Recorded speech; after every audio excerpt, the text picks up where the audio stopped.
témoignage client, première.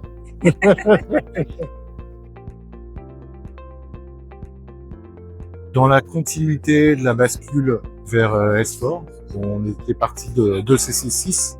C'était un projet purement technique avec une conversion de données. Et dans la continuité, l'objectif, là maintenant, c'est de mettre en place la brique Fiori pour apporter plus de valeur ajoutée auprès des utilisateurs. Aujourd'hui, on est à mi-chemin. On a la première brique qui est live depuis la semaine dernière. Moi, je suis persuadé de l'utilité pour nos utilisateurs. On passe d'un monde où on va chercher de l'information à un monde où l'information est poussée.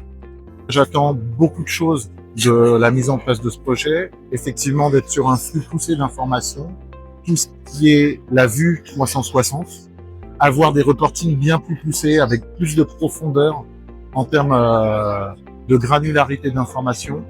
Et ça va de pair avec d'autres projets qu'on a en parallèle. Pour le coup, là, on instruit justement la data plus que l'outil.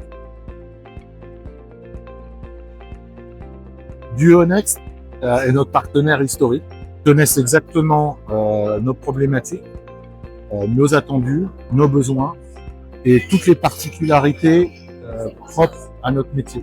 La grande difficulté sur un projet Fiori, c'est de trouver un peu le mouton à 5 pattes.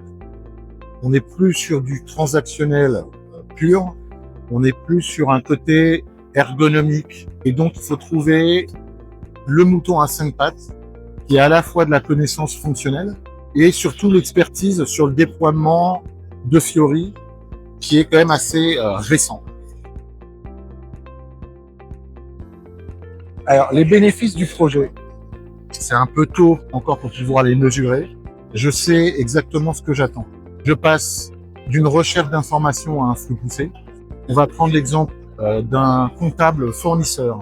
Hier, il se connectait. Il fallait qu'il aille rechercher l'information, ce qu'il devait faire au quotidien. Aujourd'hui, il se connecte.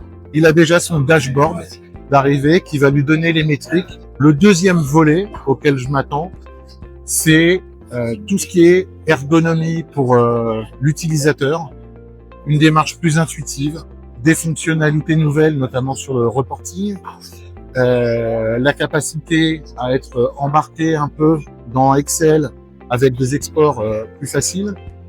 Et tout ça, on va pouvoir le mesurer par la suite en gain de productivité.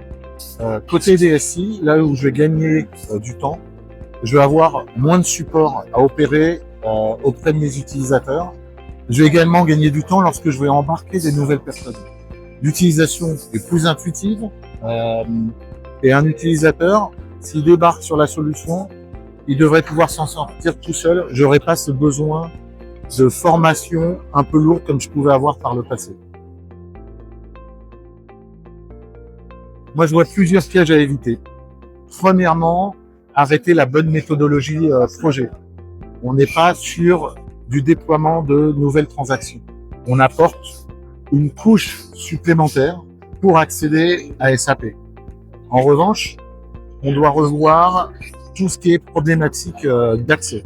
Donc il y a tout ce qui est rôle, risque associé aux différents profils.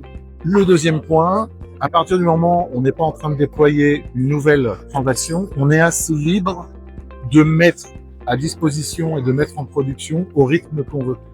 Donc on a pris une option agile et on fonctionne par cycle itératif. Un autre point important, c'est de bien expliquer la méthodologie auprès du métier. Parce qu'ils peuvent percevoir une lourdeur lorsqu'on va revoir des transactions qui existent déjà. Idéalement, la bonne démarche pour ce projet-là, c'est de partir d'une feuille blanche, comme si on revoyait l'intégralité des process.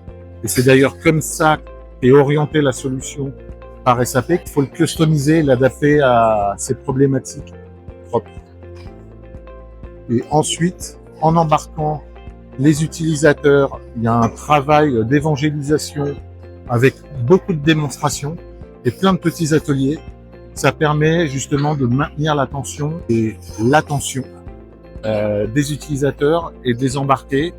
Et dès qu'on a le premier pilote, Ensuite, ça s'évangélise tout seul par le métier.